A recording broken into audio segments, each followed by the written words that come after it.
Hello everybody, welcome to Manine's Nail Station. I hope you're enjoying this course so far, and I hope that it's giving you a lot of information so that you can be confident in what you're going to be doing. It also gives you a bit of an insight how to be a nail technician.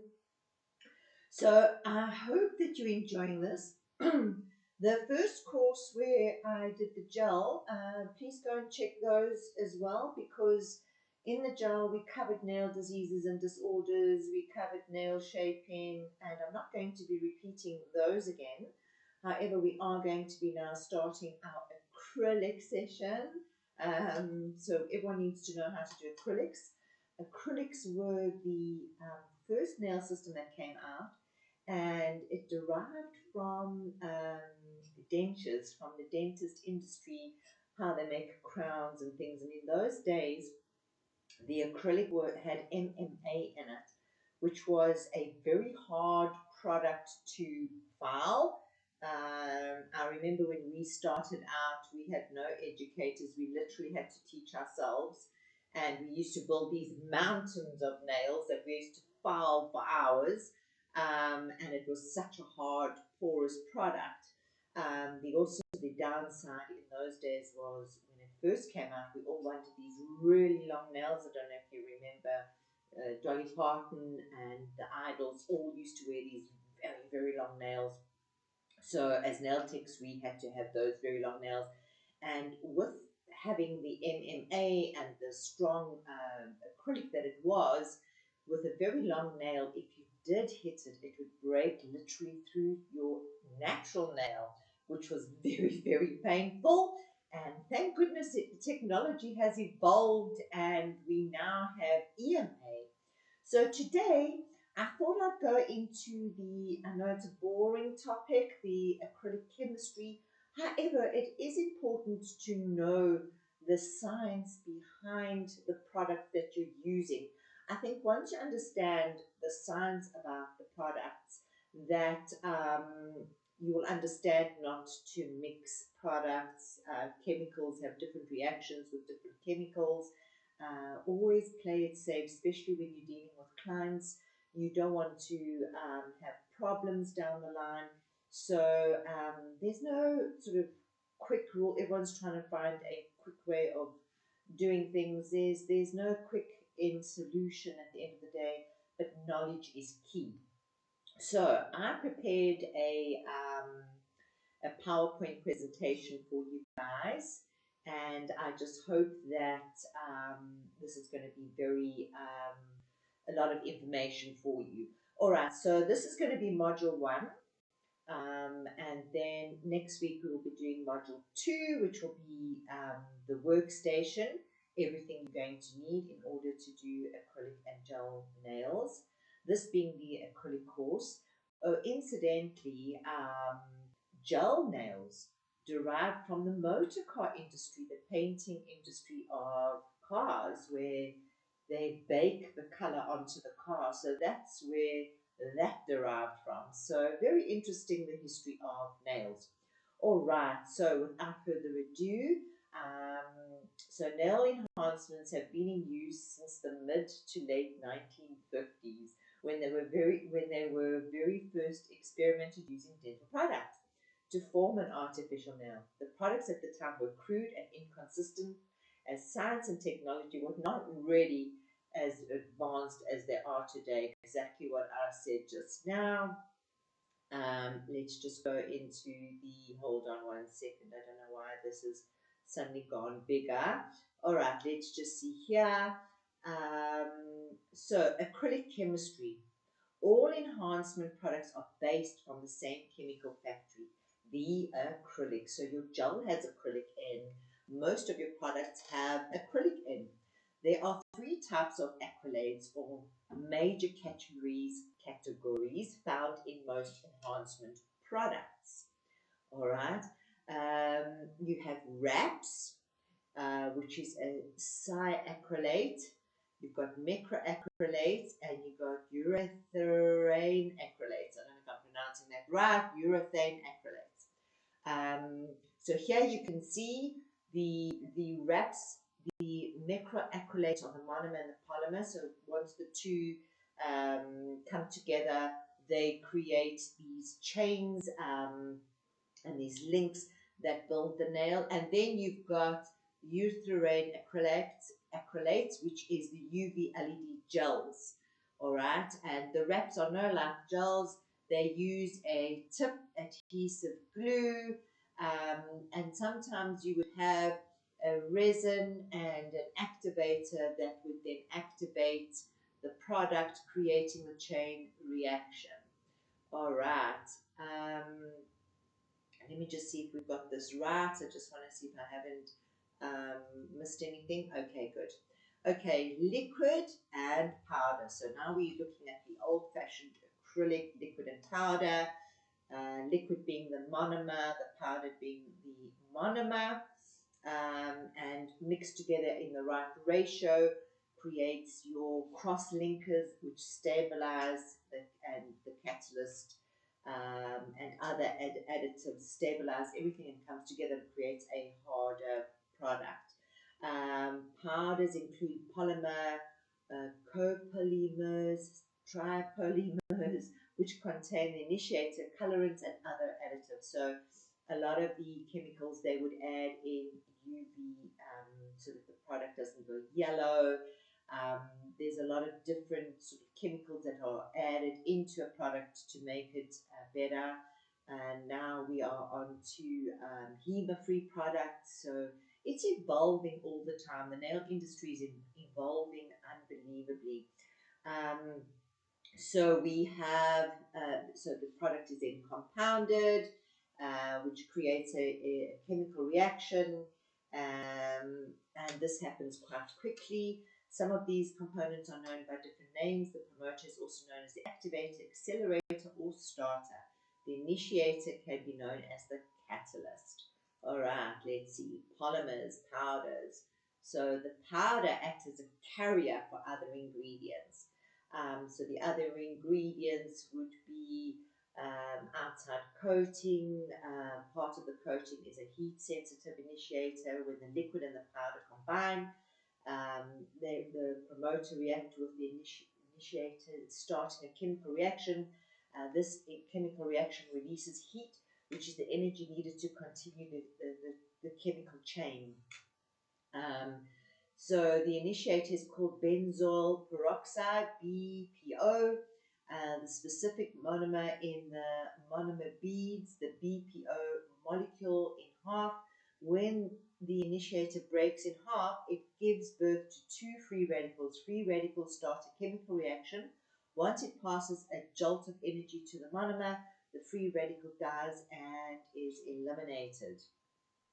All right, so this is quite intense. You don't have to know all of this for your exams. It's just good to know the background of it. All right. Hold on. So now let's get to the next one. So here you've got each half of the BOP, benzoyl peroxide, has enough energy to excite a monomer. I like that word. You excite the monomer so that it gets energized and it creates all these chains together, and you create these beautiful nails. So the cycle keeps repeating itself. The liquid is formulated with the proper percentage of DMT promoter to match the amount of BPO initiators, which is dispersed on it. So it's very, very important that when the manufacturers make their products, they make sure that it's got the right amount of chemicals to the right amount of, so the right amount of monomer to the right amount of polymer, so that when you have that heat reaction and the two products come together, that they are going to polymerize at a stable rate. So that's why I would say it's so important to use the actual products per company that specifically design those products for those things. It's been in labs. Don't try and be clever and mix this product with that product. You don't know what can happen, and we're not scientists. I'm not a scientist. No one is, unless you go to a chemist. But don't take the chance. So monomers, the monomer system is the backbone of nail products. is the most important part of nail enhancements. There are many types of monomers, cross-linkers of monomers, and many special additives. Advanced technology provides enhancements with toughness, great adhesion, color stability, exceptional workability, and much more. So it really has involved very exciting. So today we are using ethyl acrylic acrylate, which is EMA. It's commonly used throughout the nail industry. So it's changed from MMA to EMA. EMA alone or straight cannot cross-link. So you need the two components together in order to make that cross-link and for the product to polymerize, creating chains and excellent retention. Enhancement lifting is the #1 problem plaguing all professions today. Proper nail preparation is the key to promoting and getting the product off on the right foot. So there's no shortcuts when it comes to nails and chemicals. You have to respect the chemicals, how they're going to react together, and make sure that you are using according to the manufacturer's requirements. You don't want to get into trouble. Okay, so here we've got HEMA, hydroxyethyl methyl acrylate. It's another great adhesion promoter used by most chemists. However, there are different formulations of HEMA.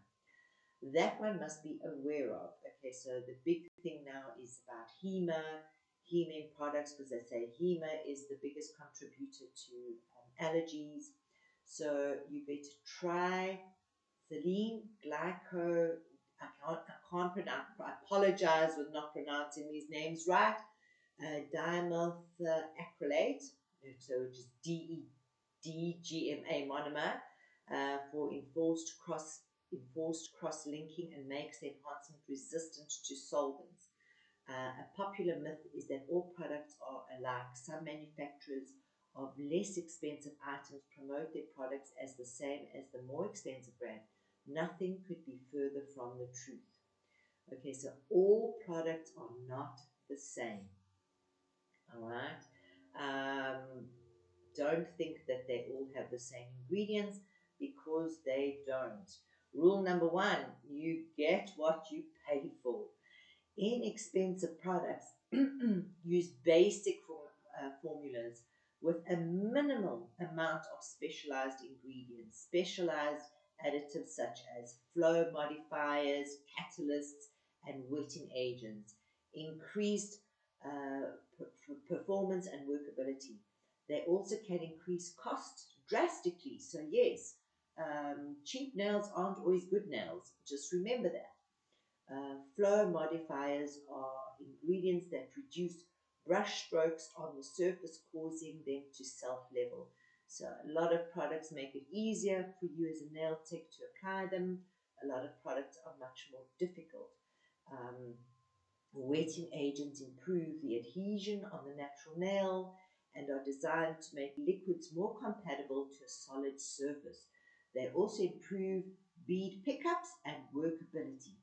An indicator changes the rate at which a chemical reaction occurs, making reactions go faster or slower. Remember, the polymer contains the initiator, which is like a starting gun. The promoter in the monomer liquid is like a trigger to the gun. All right, color stabilizers. So this is very, very important to stabilize the chemicals. Certain chemicals are added to it. So color, sorry, I'm having a cup of coffee. That's the beauty of learning from home. Color stabilizers are added to prevent yellowing of the nail enhancement. Sunlight contains a high amount of UV light and is one major cause of yellowing. That's why sometimes if you're using a product and you go into the sun and you've had a wonderful day at the beach and you come home and suntan lotion and the UV rays, you look at your nails and they've gone all yellow and they look terrible. Obviously no stabilizers have been used, and with regards to the UV. So it's very, very important, and therefore you pay for what you get. So color stabilizers are added to prevent yellowing, as I said. Okay, we've done that one. Universal Liquids is the original non-yellowing cross-linking sculpting monomer that is resistant to pigments, stains, and dyes. Universal is ideal for clients with a sensitivity issue because of its pure chemistry. All right, so very, very important to know what you're working with. Polymerization is the process where the monomer and the polymer are combined with the individual molecules linking together to form a long continuous chain. Molecule by molecule, chains are weaved into a complex net structure. Very clever indeed. Okay, universal truths. All products work best at their recommended mix ratio. That is true. Always follow the manufacturer's recommendation instructions. Never use monomers to clean up the enhancement or around the free edge. Obviously, if you're going to be using a chemical onto the skin over a period of time, you could get a very bad reaction, you could get hepatitis. We don't know what's in all those chemicals, so never touch the skin around the actual nail. Never use the monomer without the polymer.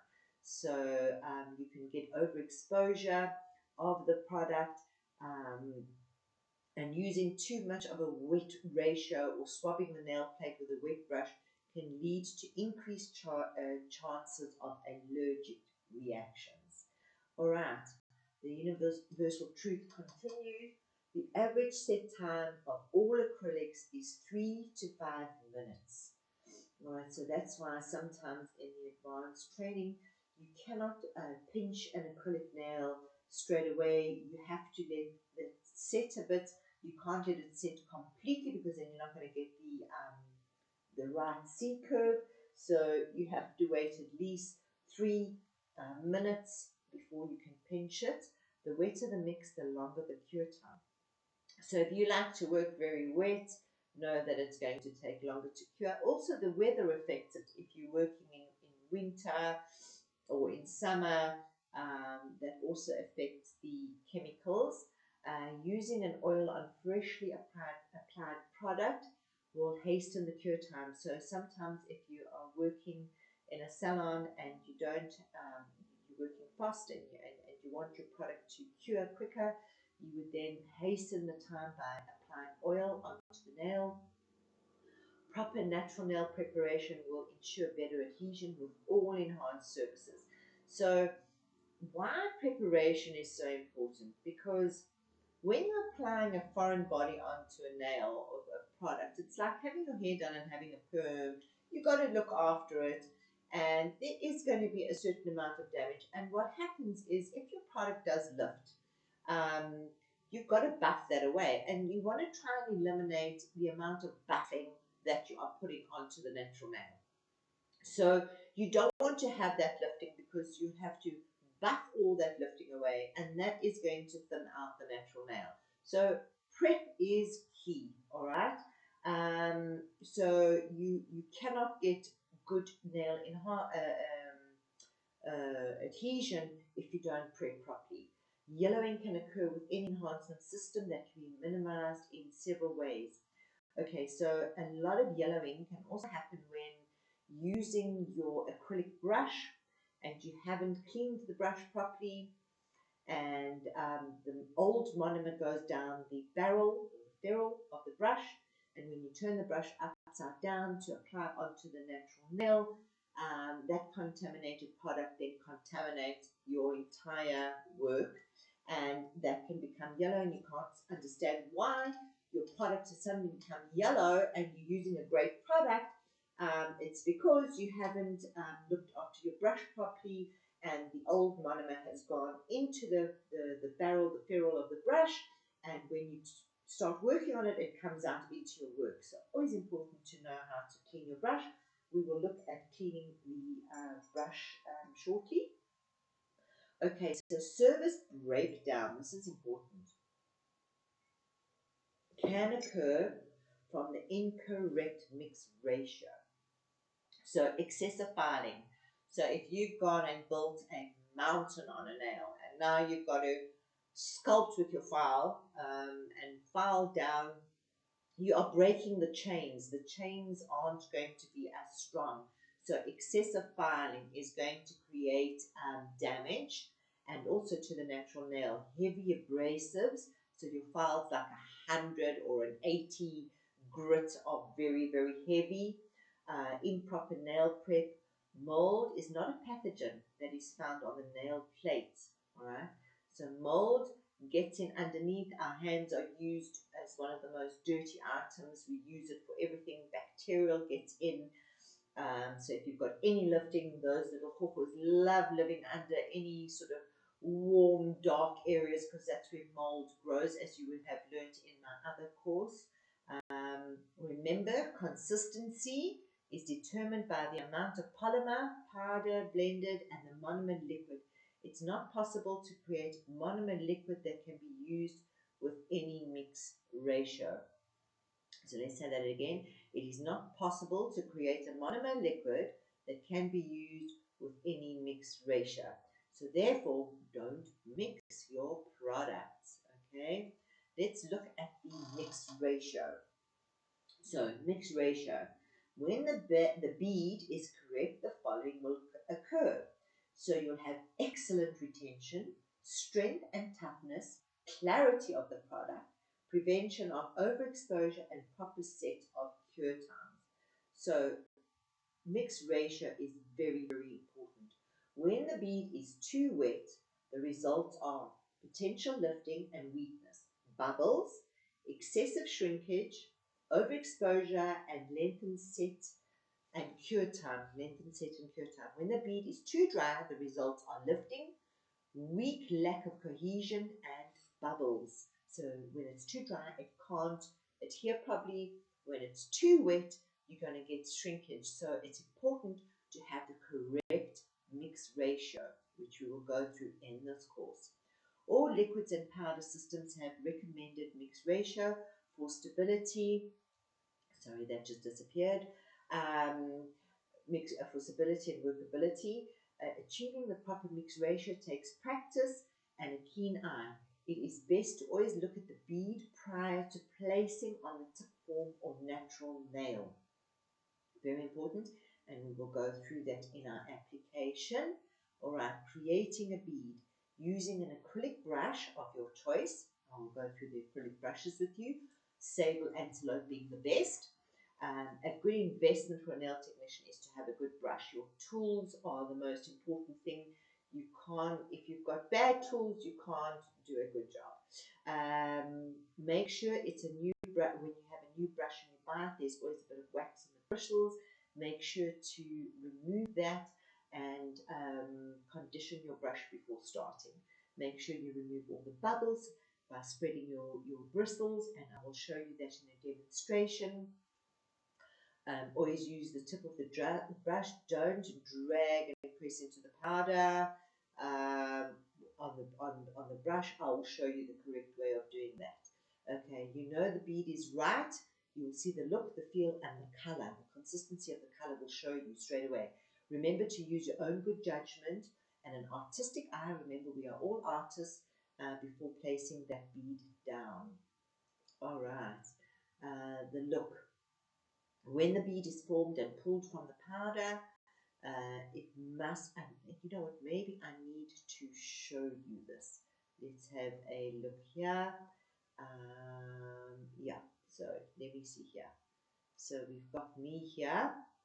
All right, so what I'm going to do is let's just show you the bead consistency. So remember, we were talking about the brush. So I just want to get this camera right. There we go. So this is a sable brush, and if I tell you, I've probably had this brush for many, many years. I can't even remember the number of this brush.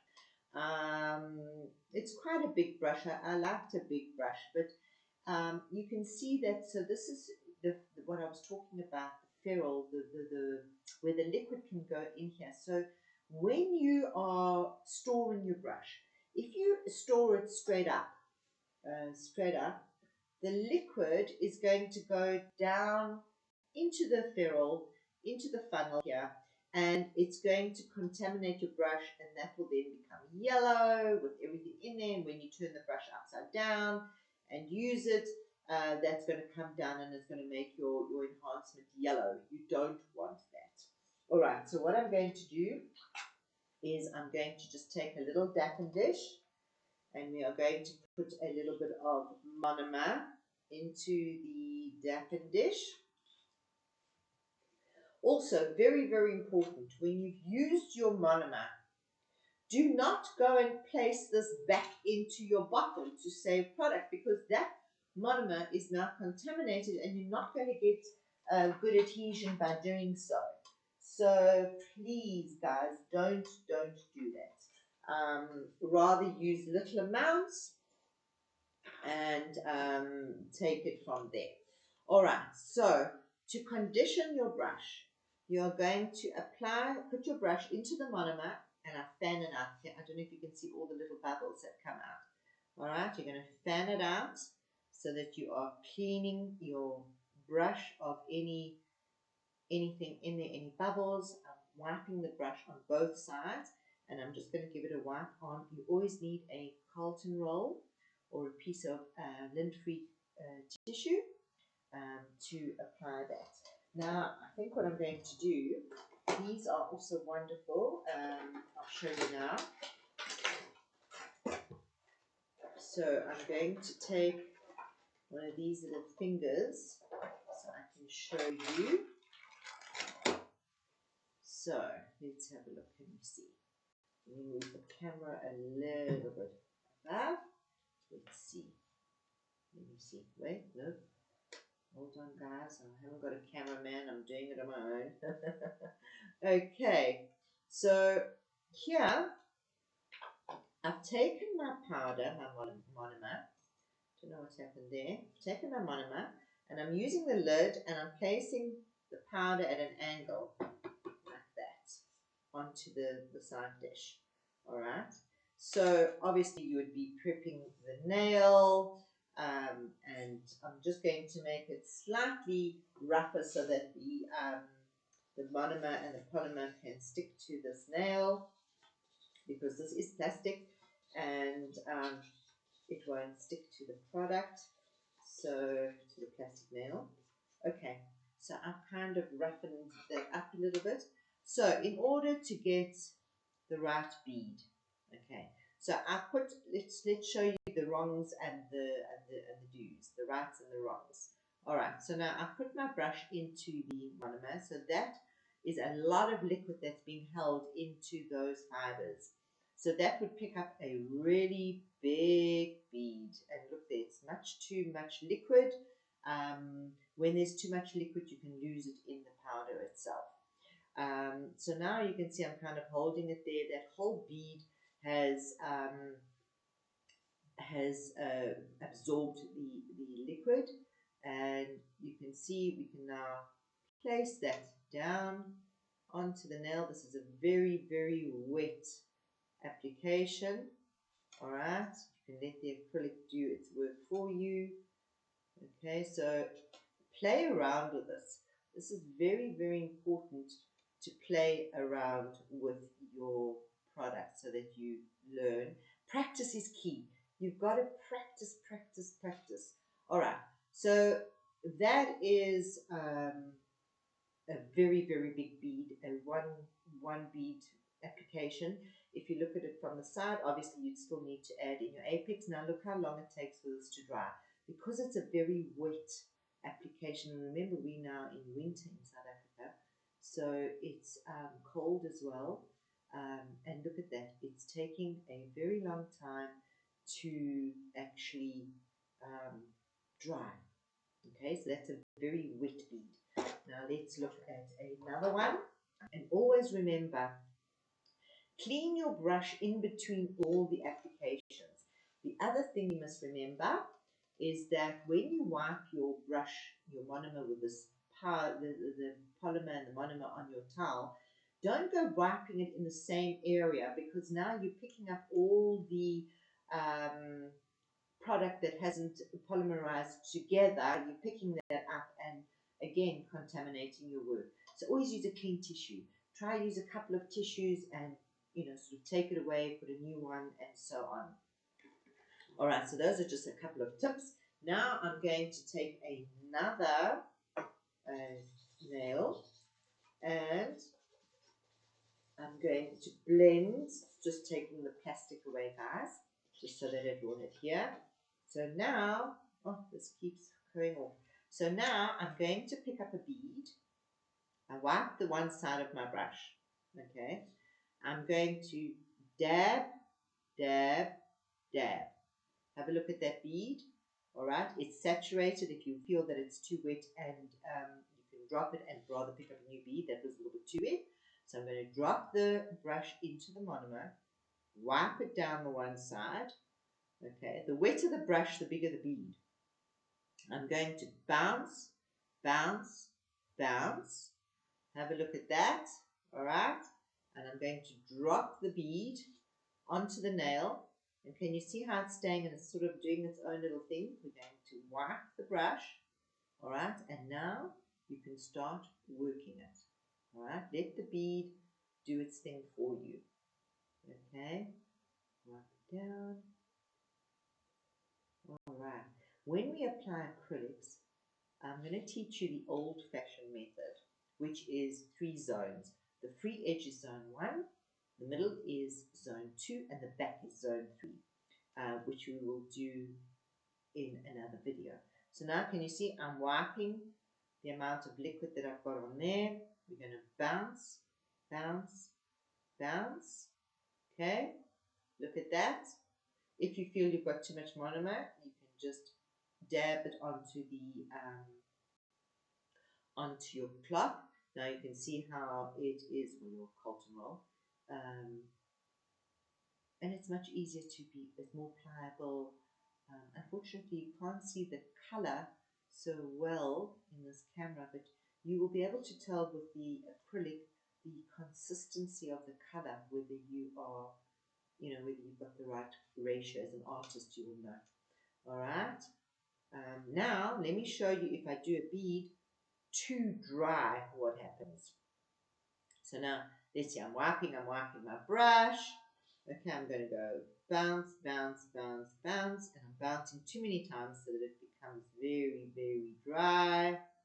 So look, it doesn't go right through. Can you see that? If I have to put that on, it is too dry. I can't even work it. Do you see that? So you don't want a dry bead. You need to have the correct ratio. Look how long it's taking today to dry. So always a very, very important thing is the weather also determines how the chemical reacts. You need to watch your product and see what it's doing and familiarize yourself. So that's why it's very, very important to familiarize yourself with your product. Don't change so many brands, because as you get to know one brand, you are now changing to go to another one. So now, to clean my brush, I never use acetone because we've got sable hairs. I've had this brush for many, many years. I literally just clean it in the monomer. If anything is stuck on it, I let it sit in the monomer, and then it generally comes off. This bit of monomer now gets thrown away, and when we throw it away, what I do is I will take the existing towel and we will just create a ball, let it soak up all that monomer, twist it around so that you're cleaning your dappen dish. All right, this you now can put into a packet, into the dustbin. This is the dirty, so you don't want to contaminate our water, so don't throw it down the sink. And that's how you would keep your acrylic things clean. Also, when you're dealing with your brush, make sure when you put it into the lid that it's all held in place. Storing an acrylic brush, rather store it straight down, all right, then having it don't let it stand up. It's best to keep it flat like this, because then you will not contaminate the brush. All right, so let's carry on. I hope that's helped you. I'm going to just take this light off because that light is so, it makes me blind. All right. So the look is very, very important.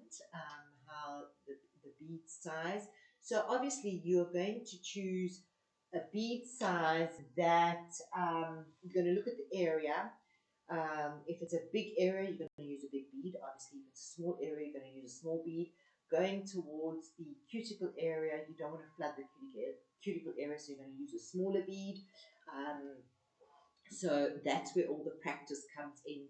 You need to practice. Practice is key in terms of dealing with acrylic. Acrylic is not one of the easiest systems. It takes a lot of practice in order to perfect it.